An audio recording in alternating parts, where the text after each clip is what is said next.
Everybody does not deserve understanding, but it's your job to at least give them a certain amount of understanding. Bro, you're rambling right now. What's the point? The point is, because I'm getting ready to say something. The woman got up and walked out, right? In some situations, that woman could have got up and walked out and done something crazy. So as a coach, it is our responsibility that we hear the person and not always make everything. Listen, you trying to coach me right now, and you don't even know the difference between perception and perspective. I'm almost done. All right, I'm almost done. This young lady got up and walked away. Yeah. She could have did something crazy, because when this woman is talking about her childhood trauma, she can turn around and re-trigger herself by talking about shit, right? And then you turn around and using perspective and ignoring her perception. That in itself is dismissive. Thank you. You went right into what I wanted to talk about. So exactly. Good. Great. Good. So you just admitted with what you just said. You just said that a person should act, if a person has a perception, right, that's unique to them, that's unique to their worldview, the other person should acquiesce their behavior or their response to pretty much to coddle them, so an effect won't happen beyond that. You just said that. Let me add one thing. You said you coach people, right? Let's just stick to the topic. Hold on. This is important.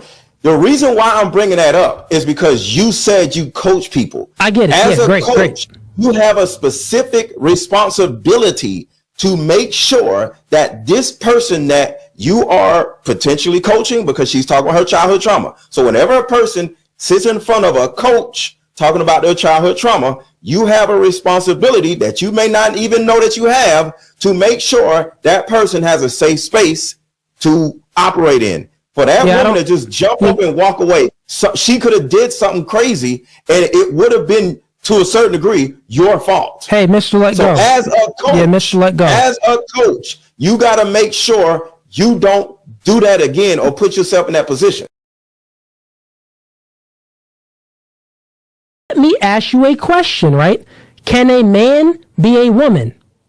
No. Okay, so a man can't be a woman. So now I'm going to refute your whole argument. So if a man can't be a woman, I believe I'm a woman. That is my perception right now. I believe I'm a woman. I feel like I'm a woman. My name is Davina. Instead of David Cooley, it's Davina Cooley. Let's do it. It's Davina Cooley. Okay, right? And I want you to acknowledge me as a woman. Are you going to acknowledge me as a woman? Yes. Wow, we just caught him right here on camera. You just admitted that you agree to this LGBTQ nonsense that you indulge in believing in someone else's lunacy. You're the problem, bro. You need to take a dose of the red pill. You just proved to me that you believe that a man can be a woman and you would accept someone's worldview even if it's lunacy. I want to give all the praises and the honor to Yahweh Bahashem, Yahweh Shai Bahashem, Recha HaKwadash, and double honors to the elder apostles and the elder bishops of Great Millstone. Honors as well to your brother and your fellow believers of this truth, and shalom to the elect. So anyway, I wasn't going to do a video, but I was cracking up the whole time trying to do the video, to do the cuts, because this guy, I wasn't going to do the video, but this guy's more likely a Christian. Now, I read on his shirt, because of the camera lens, it flips around, but if you could read it, it says family empowerment, God, husband, wife, and child. And you see how the Christians, they'll appear to be righteous, they appear to speak of order, but this man is completely out of order, right? Completely out of order. What he's saying is that, now we don't do these debates. We're not saying this is a whole righteous argument in general with this guy Cooley, which I believe he knows he's an Israelite, but he goes and get these effeminate men, and then they come on a panel, and then it's some great debate, and then they always want to fight them and things like that. So, the word cuts you, and you're ready to fight. Now, I just got to keep it biblical, because this is I'm trying to make an edifying lesson out of what I just heard. But this is also a form of Christianity, who tells people to come who they are, come as they are. They also tell people that Jesus loves all, it doesn't matter. They also say he came to fulfill all the laws, so now you don't have to worry about laws. And this is what comes out of it. Now, Romans 3 says, shall we sin? What does it say? Shall we do away with the law through faith? God forbid. Yea, we still establish the law. Romans 6 says the same thing. Shall we sin because we're not under the law? God forbid. We still must establish laws. There has to be some form of law. Now, we teach that the law can't save you, right? But it's the faith in the Most High that will save you. The first commandment. So this guy, this is a product of what happened to us through buck breaking slavery, and then you see these effeminate men come out of it, and because some of them have some form of wealth, and some of them also, they cater and coddle, as he was saying, to the woman. They want to be a part of that, but they only want to be a part of men like this so they can take advantage of the situation. They don't really want to be with them, and even if they do, they're not going to be well respected, these men. Anyway, Galatians 4:16, and I'm equating this with the truth. It says, this is what Paul said. All of you know this. Most of you have been in the truth for a while. Am I therefore become your enemy because I tell you the truth? Now, if this man followed the words of Jesus, let me say Yahweh Shai, because Jesus is not his real name, you would know that the things that he said in the parables and the things he was said were straight and to the point and heartfelt. That's why the scripture says, ye men I call, right? When he did the parable of the sower, when he did the parable of the talents, and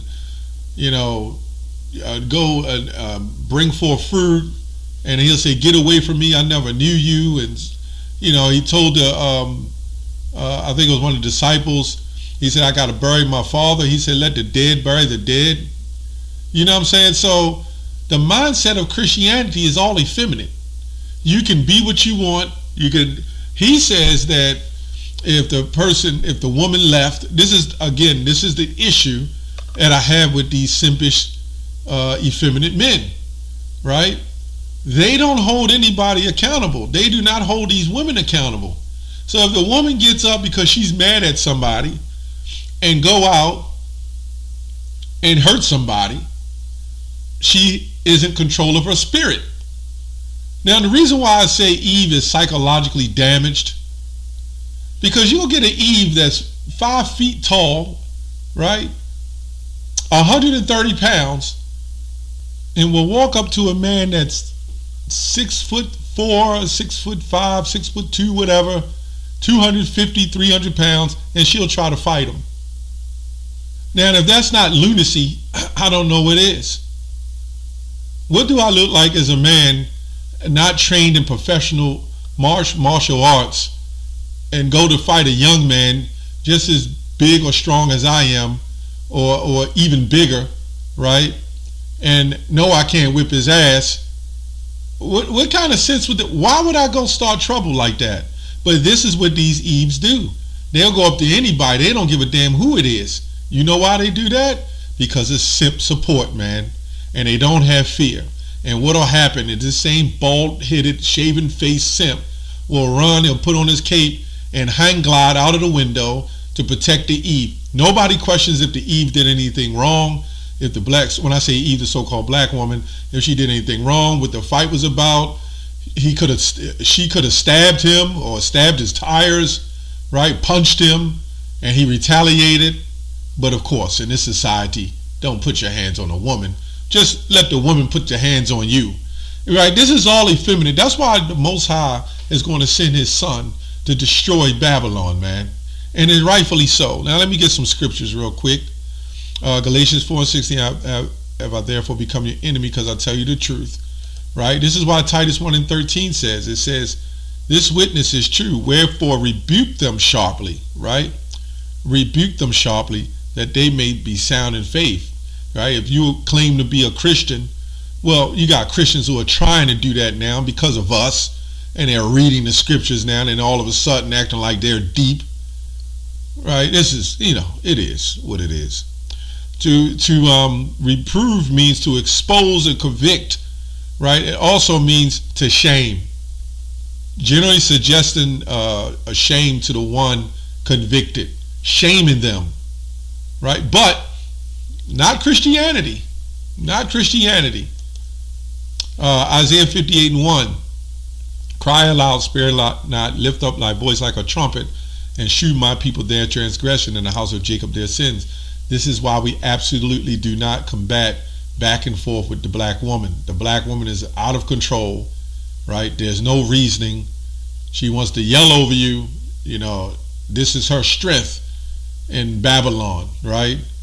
She wants to yell over you. She wants to scream over you, right? And if that doesn't work, she got cousins and uncles you never knew about, right? Or she'll tell a sad story to one of her homies, right? One of them thugs, and say you did something to her, and then he'll come back with the crew to hurt you, shoot you, kill you, or beat you up. I know, I've been around that block too. This is what they do.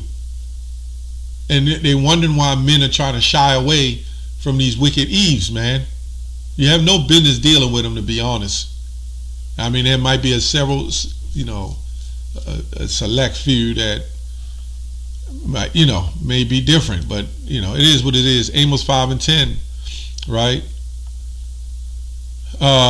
They hate him that rebuketh in the gate, and they abhorred him that speaketh uprightly, right? So this guy Cooley, I believe he knows, as I said, I believe he knows he's Israelite, but he can't go scriptural on here. Now, he has pulled out scriptures, and he has went into some things biblically that we go into. So even with GMS, I think talking about the women when they're young and things like that. So I don't know. At least I think I heard him say something like that.